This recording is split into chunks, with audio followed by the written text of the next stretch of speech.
Good morning friends. Unique Hindi short hand में आपका स्वागत है। डिक्टेशन स्टार्ट होगी 5 सेकंड बाद। स्टार्ट। जहरीली शराब पीने से बड़े पैमाने पर लोगों के मारे जाने की घटनाएं देश के विभिन्न हिस्सों में होती रहती है, पर हर बार कुछ जांचों, कुछ लोगों के खिलाफ दंडात्मक कार्रवाइयों आदि की औपचारिकता के बाद मामले को रफा दफा मान लिया जाता है। अवैध शराब बनाने और उसके कारोबार पर नकेल कसने की जो पहल होनी चाहिए वह कहीं होती नहीं दिखती। इसी का नतीजा है कि उत्तर प्रदेश के अलीगढ़ में जहरीली शराब पीने से करीब 2 दर्जन लोगों की मौत हो गई। इस मामले में प्रशासन ने कुछ आबकारी अधिकारियों और कर्मचारियों को निलंबित कर अपनी जिम्मेदारी पूरी कर ली है। विचित्र है कि ताज़ा घटना में जहरीली शराब लोगों ने एक अधिकृत दुकान यानी ठेके से खरीदी थी।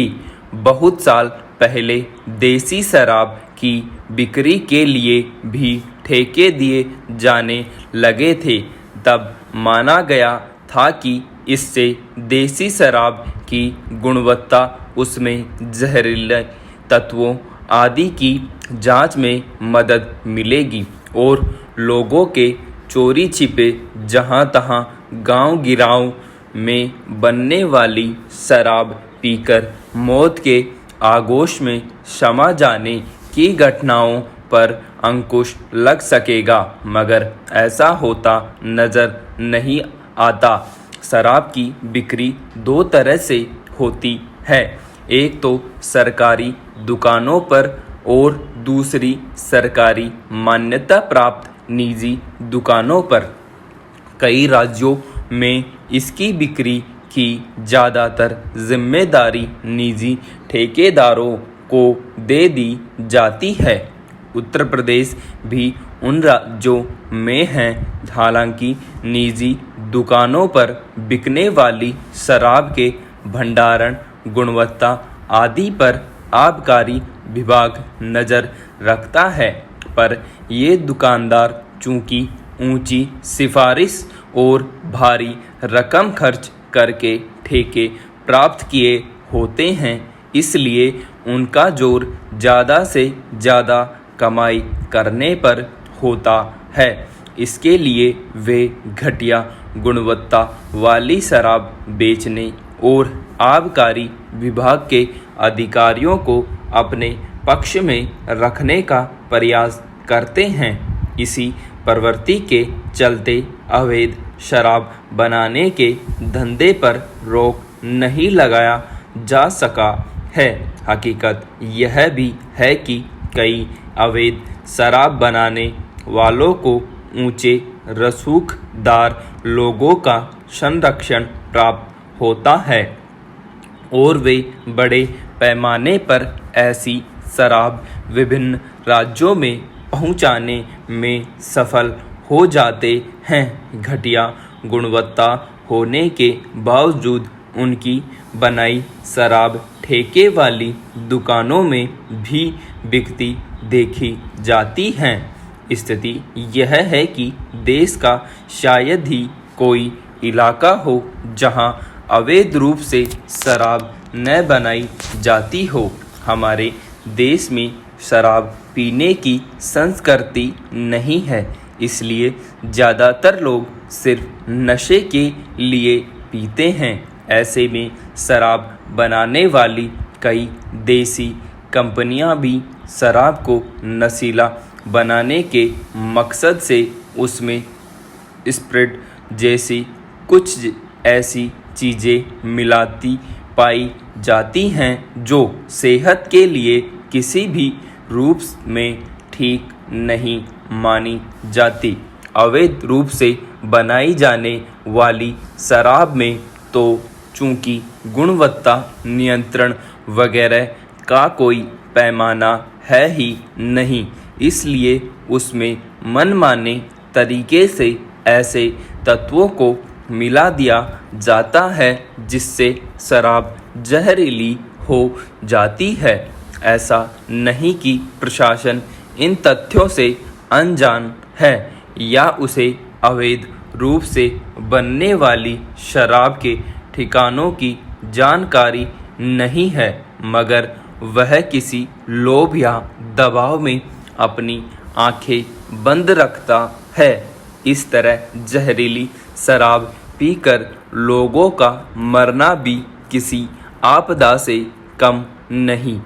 उन मौतों को सिर्फ इसलिए रफा दफा नहीं किया जा सकता कि वे लोग गरीब थे और नशे की अपनी बुरी आदत की वजह से मारे गए। कई हफ्तों की बंदी के बाद देश के कुछ राज्यों ने अब इसमें ढील देने की कवायद शुरू कर दी है। ढील देने का काम चरणबद्ध तरीके से होगा। माना जा रहा है कि ज़्यादातर जगहों पर संक्रमण के मामलों में अब काफ़ी कमी आ गई है। राजधानी दिल्ली में तो संक्रमण दर 1.5% से भी कम है।